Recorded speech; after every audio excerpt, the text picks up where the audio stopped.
dusters are brilliant for dusting plants.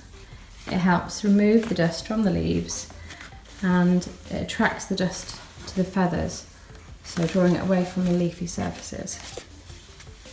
And it's also really gentle, so it won't actually damage the plants, which is obviously what we want, isn't it? We don't want it to go damage the beautiful plants.